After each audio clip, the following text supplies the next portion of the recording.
Shri Gayatri tours and travels Chardham యాత్ర complete travel plan. అందరికీ నమస్కారం. Welcome to it's UTV. ప్రస్తుతం మనతో పాటు ఉన్నారు ప్రముఖ జ్యోతిష్యులు, ఆధ్యాత్మికవేత్త, భారతీ శంకరపీఠం వ్యవస్థాపకులు బ్రహ్మశ్రీ అన్నవరపు తిరుపతి మూర్తి అవధాని గారు. గురువుగారితో మాట్లాడి మనకున్న సందేహాలన్నింటినీ కూడా నివృత్తి చేసుకునే ప్రయత్నం చేద్దాం. నమస్కారం గురుగారు. ఓం శ్రీ మహాగణాధిపతయే నమః. గురుగారు, ఈ మధ్య ఎవరి కాలికి చూసినా కూడా మనకి నల్లదారం కనిపిస్తుంది. అసలు నల్లదారం కట్టుకోవడం వెనుకున్న ఆంతర్యం ఏంటి, ఎందుకు కట్టుకోవాలి, ఒకసారి దాని గురించి వివరిస్తారా? యోగో ధ్యానం సదా సాంఖ్యం విద్యా శిల్పాధికర్మ చ అంటారు. ఈ మధ్యకాలంలో మీరు అన్నట్టుగా నిజంగానే ప్రతి మనిషి కూడా నల్లదారం కట్టుకుంటున్నారు కాలికి. చాలా మంది దిష్టి తగలకుండా ఉంటుందని అనేక రకాలుగా. ఎప్పుడూ కూడా శాస్త్ర ప్రధానంగా మనం తీసుకుంటే కాలుకి గోరు కట్ చేయకూడదమ్మా. కాలుకి గోరు కట్టు, కాళ్ళకి గోర్లు వస్తాయి కదా, అవి కట్ చేయకూడదు. అవి కట్ చేయకూడదు. ఎందువలనంటే మనం చేసేటువంటి తపస్సు శక్తి అంతా కూడా అక్కడే ఆపేస్తుంది, బయటికి వెళ్ళిపోనీకుండా. ఓకే. మనం పెద్దవాళ్ళకి నమస్కారం చేస్తే కాలు పెట్టుకుంటాం కదా. ఎందుకు పెట్టుకుంటాం? పుణ్యం వస్తుందని, వాళ్ళు ఆశీర్వదిస్తారని. ఆ కాళ్ళల్లో మనం చేసిన పుణ్యం మొత్తం కాళ్ళల్లో ఉంటుంది. మనం చేసిన పాపం మొత్తం వెంట్రుకల్లో గోర్లలో ఉంటుంది, చేతి గోర్లకి. ఇందులో మళ్ళీ అంతరార్థం చెప్తాను. కాలి గోర్లకి చేతుల గోర్లకి విషయం ఏంటంటే మన శక్తి మొత్తం కూడా కాళ్ళల్లో ఉంటుంది కనుక ఆ గోరు కత్తిరించకుండా ఉంటే శక్తి పెరుగుతూ ఉంటుంది. మనం ఎక్కడికి వెళ్ళినా, ఏం తొక్కినా, ఎలా చేసినా మనకు ఎలాంటి ఇబ్బందులు కలగవు. ఈ మధ్యకాలంలో దిష్టి అనేటువంటిది బాగా ఎక్కువైపోయింది, కానీ పూర్వకాలంలో ఎవరికి కూడా ఈ తాళ్ళు కట్టుకుంటాలు ఉండవు. వాళ్ళు గోర్లు ఇంతింత వచ్చినా కట్ చేయరు. ఏదైనా తగిలి ఆటోమేటిక్గా అవి విరిగిపోవాల్సిందే మినహాయిస్తే రెండు కాళ్ళు కూడా పట్టుకొని ఇచ్చేవారు కాదు. అక్కడ నమస్కారం కింద చేసేయండి, కాళ్ళు ముట్టుకోవద్దు అని అనేవారు. దీనికి అనేక కారణాలు ఉంటాయి. ముట్టుకోవద్దు అనడానికి మూల కారణం ఏమిటంటే వీళ్ళేదో మడి, వాళ్ళు ఏదో మైలా ముట్టుకుంటే అంటుపడిపోతారని కాదమ్మా. మయి మహో మయి యశో మయి ఇంద్రియం వీర్యం అని ఒక మంత్రం ఉంది, అది ఎవరికి తెలియదు కదా. మీరు కాళ్ళు పట్టుకుని నమస్కారం చేసినప్పుడు స్వతహాగా అందరూ నెత్తి మీద చేతులు పెడతారు. మాలాగా కాస్త అవగాహన ఉన్న వాళ్ళు భుజం మీద చేపెడతారు. ఏంటి గురుగారు తేడా చెప్తున్నా. ఈ భుజం మీద చేపెడతాయి అంటే నమస్కారం చేసినప్పుడు నాయన ఇట్లా భుజం మీద ఇలా కొట్టి మయ్య మహో మయ్య యశో ఇంద్రియం వీర్యం అని అనుకుంటాం లోపల. అందుకని భుజం మీద ఇట్లా అంటాం. కాళ్ళు పట్టుకోవద్దు అంటే రకరకాలుగా అనుకుంటారు. ఎందుకు పెట్టుకోకూడదు, ముట్టుకోకూడదు, అదే రకరకాలుగా. ఆ అవకాశం వాళ్ళకి పెట్టింది దేనికి అని తల మీద చేతులు పెట్టాం. దాదాపుగా భుజం మీద చేతులు పెడతాం. భుజం మీద చేతులు పెట్టడం వల్ల ఏమవుతుందంటే మీరు నమస్కారం చేయడానికి పాదాలు పట్టుకున్నప్పుడు నా శక్తి మీ దగ్గరికి వెళ్ళిపోతుంది ఆటోమేటిక్గా. నేను భుజం మీద చేసినప్పుడు మళ్ళీ తిరిగి నా శక్తి నాకు వచ్చేస్తుంది. Okay okay. ఎక్కడికి పోదు. తల మీద చేతి పెట్టకూడదు. కొన్ని నియమాలు ఉంటాయి వాటికి. అందువలన విషయ పరిజ్ఞానం ఉన్న వాళ్ళు కాళ్ళు ముట్టుకోవద్దంటే ఒప్పుకోరు కాబట్టి భుజం మీద ఇలా చేయనిస్తారు. తద్వారా ఏమవుతుంది, మళ్ళీ మయి మహ మయి యశ మయి ఇంద్రి, నాది ఏదైతే నీ దగ్గరికి వెళ్ళిందో అది మళ్ళీ తిరిగి నా దగ్గరికి వచ్చేస్తుంది చెప్పి ఇలా ఇలా అని అంటాం. అక్కడికి అయిపోతుంది.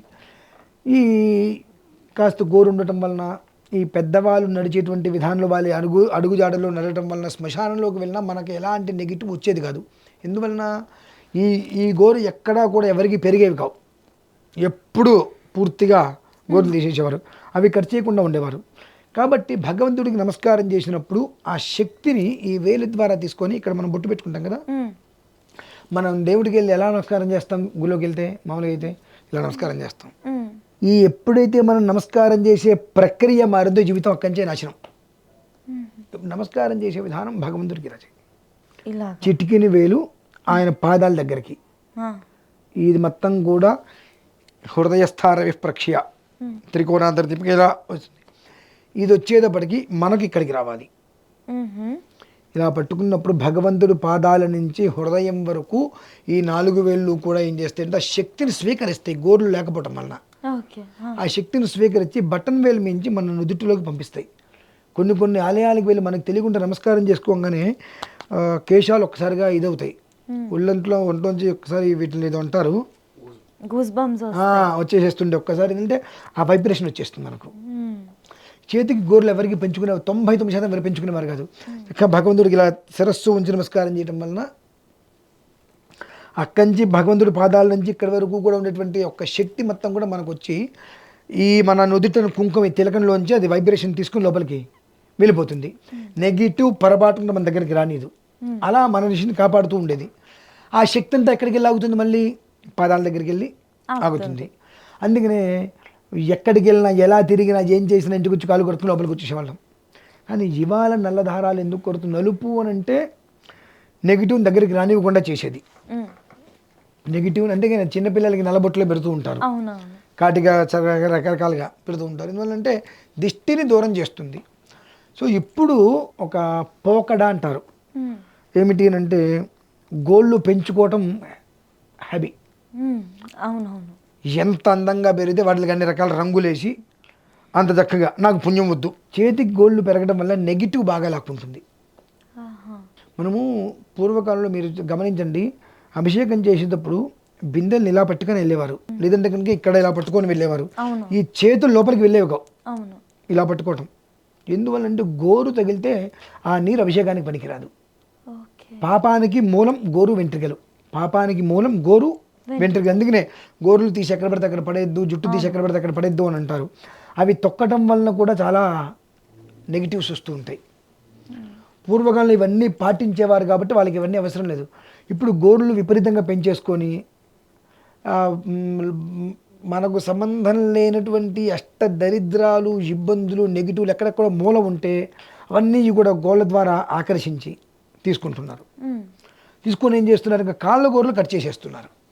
మనకు పుణ్యం వద్దు, ఇంకా మనకు పుణ్యం వద్దు చేస్తూ వాళ్ళు చెప్పారు వీళ్ళు చెప్పారని చెప్పి నలుపు అనేటువంటిది నెగిటివ్ మన దగ్గరికి రానివ్వకుండా ఉంటుంది. కాబట్టి ఆ కాలుకి ప్రతి ఒక్కరూ కూడా దాన్ని కట్టుకుంటున్నారు. అవసరం లేదమ్మా, గోరు కట్ చేయకుండా ఉంటే చాలు. కాలు కట్టుకోవాల్సిన అవసరం లేదు. ఎందుకండి అని అంటే రోడ్డు మీద వెళ్తున్నప్పుడు అనేక రకాలుగా వీళ్ళు వెంట్రుకలు తీసి పడేసిన తొక్కుకు వస్తూ ఉంటాం మనం. అటువంటి ఒక దోషం అనేటువంటిది కాలుకి గోరు ఉండటం వలన మనం ఎక్కడ అడుగు వేసినా ఆ నెగిటివ్ మన దగ్గర రానివ్వదు.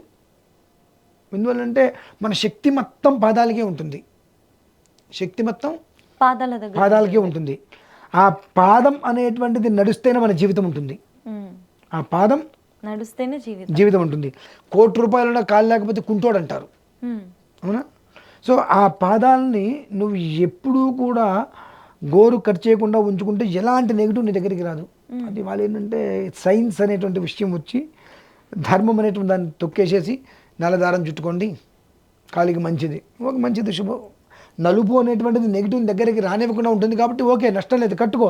కానీ నువ్వు ఎప్పుడైతే కనుక పెంచవలసినటువంటి గోళ్ళు పెంచకుండా కట్ చేయవలసిన గోళ్ళు పెంచుతూ ఉన్నప్పుడు నీ దగ్గరికి నెగిటివ్ తప్పితే పాజిటివ్ ఎందుకు వస్తుంది అసలు?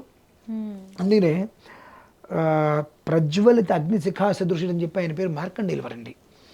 ఆయన ధర్మరాజు వారికి అరణ్యవాసం పూర్తి అజ్ఞాతవాసానికి వెళ్ళబోతుంటే వచ్చి కూర్చుని మాట్లాడుకుంటూ ఉంటారు. మహర్షి, కలియుగం అంటారు కదా, కలియుగంలో 4 విషయాలు ఏదైనా చెప్పండి ఉపయోగించేటువంటి అంటే అప్పుడు ఆయన చెప్తే, మొదట్లో 20-25 సంవత్సరాల క్రితం నేను భారతం మొదటిసారి విన్నప్పుడు పని బాటల దగ్గర చెప్పాడని నేనే అనుకున్నా. తర్వాత వాతావరణం చూస్తే అంతే ఉందమ్మా. ఏంటంటే ఆవేశపూరితులు, అల్పబలులు, లోభగ్రస్త హృదయం, లోపలికొకటి బయటకొకటి, నిజాయితీగా మాట్లాడేవాడు ఒక్కడు కూడా ఉండడు. ఒకవేళ వాడు నిజాయితీగా మాట్లాడితే వాడిని వెధవా అని చెప్పి స్టాంపేసి వాడిని పక్కన పెట్టేస్తారు. ఆవేశపూరితులు, అల్పబలులు, లోభగ్రస్త హృదయం, వయస్సులో ఉన్నటువంటి పిల్లలు గోళ్ళు గడ్డాళ్ళు జుట్లు పెంచుకొని పిచ్చి వాళ్ళలాగా రోడ్డు మీద గొప్ప పెద్ద స్టైల్ లాగా తిరుగుతూ ఉంటారు అని అప్పుడెప్పుడో 25 ఏళ్ల క్రితం విని ఊరికి ఇట్లా ఎవరు చేస్తారులే అనుకోని ఇప్పుడు చూస్తుంటే అన్నీ కనిపిస్తున్నాయి. అంటే ఆవేశపూరితులు తప్పితే ఆలోచన పరులు ఎక్కడ ఉన్నారా? చాలా తక్కువ. అల్పబలులు, నేను తలుచుకుంటేనా అంటారు. ఏం చేస్తావు తలుచుకుంటే? వాడు దెబ్బ కొడితే కింద పడతాం, అంత ఆవేశం దేనికి? లోభగ్రస్త హృదయం, కత్తికి తేనె రాసినట్టుగా పైకేమో చాలా ప్రేమగా మాట్లాడుతూ లోపల వాడుకున్నటువంటి కుళ్ళు కుతంత్రాలు ఎవరి దగ్గర ఉండవు. ఇటువంటి వాళ్ళు తప్పితే మంచి వాళ్ళు ఎవరున్నారు? ఇంకా నేను ఆ చదివినప్పుడు ఫస్ట్ కాదులే ఊరికే అంటారులే అనుకున్నా. తర్వాత లోకంలో జనాలను చూస్తుంటే పళ్ళ మధ్యలో 4లాగా మనం 10 మంది ఉంటాం.